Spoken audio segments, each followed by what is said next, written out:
So yun, meron pa tayong kamote dito. Ayan, ano yung pwede natin magawa dito? Gawin natin kakanin or merienda. Ewan ko kung paano to. So try natin kung ano yung magiging kalabasan. So meron akong glutinous rice dito at saka gata. Simulan na natin. Palupan natin to. Actually sa mga Chinese, sa mga kakanin nila or dessert nila, hindi sila maarte. Hindi rin sila masyado yung maglagay ng maraming ingredients. Simple lang, kahit na gabi lang yan siya. Pakuluan lang nila, lagyan ng gata, tapos lagyan ng kunting glutinous na flour, okay na sa kanila.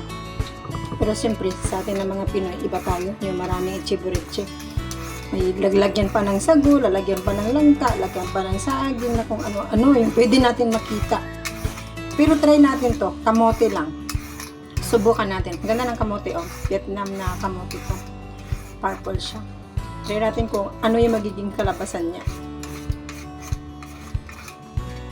Meron na pala akong pinakulong tubig dito. So, ready na siya. Paglagyan natin mamaya ng ating kamote.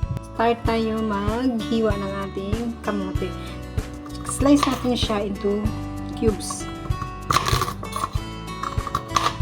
Hindi masyadong malaki, hindi din gaano maliit, para hindi siya hindi rin siya madugog. Ganda ng kulay, ano?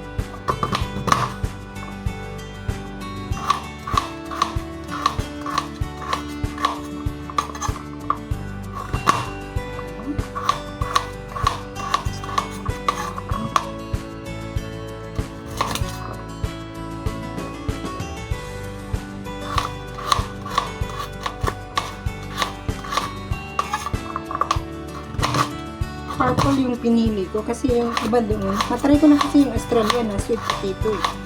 Pangit siya kapag nilaga mo siya or nilagay mo siya sa kakanin, madudurog, nagiging parang lugaw, ang labsak na, basta hindi siya maganda.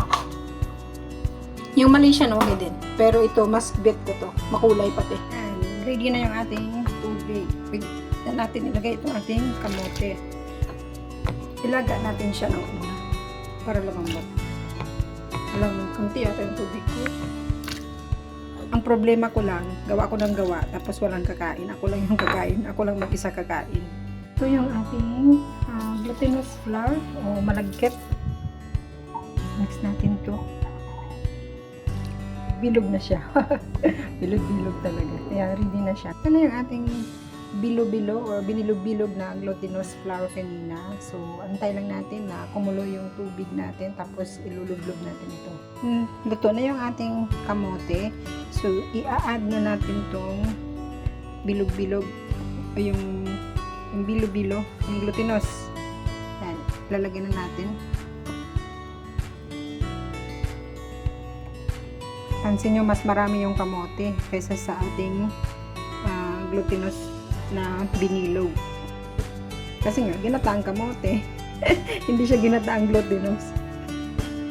Ay, wow! Ang ganda ng kulay niya. Nagiging purple na yung sabaw ulit. Tinanggal ko na yung tubig niya kanina. Pero ayun, oh. Makulay yung kamote masyado. So, yan, nakulo na yung ating kamote. So, ilalagay na natin itong gata. Add natin yung gata.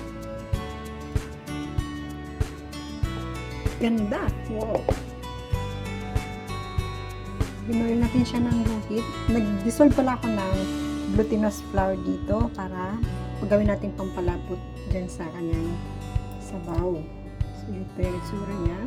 Tapos, haluin lang natin hanggat sa magiging na siya, medyo thick na siya. Dahil medyo malapot na siya, yan ang itsura. Ayan, lumalabas talaga yung kulay ng kamote. Ayan, sarap niya. Mas masarap kapag maraming gata. So, yung pinaka-last natin, at tayo ulit ng gata. Diba? Mas masarap kapag marami, pag creamy siya. Ayan. Diba? Ang lapot na niya. Sarap. Mas ma-creamy, mas masarap. So, yan. Pwede nyong gataan yung kamote. Ito lang siya. Ginataang kamote. Kung namimiss nyo magawa ng bilo-bilo na hindi naman yung mga sangkap, pwede kamote lang. O pwede lang langka lang din. O pwede din na puro saging lang din. O pwede din na puro gabi. Pwedeng gawin ganun. Hindi naman kailangan na kumpleto talaga para lang makakain ka ng kakanin, diba?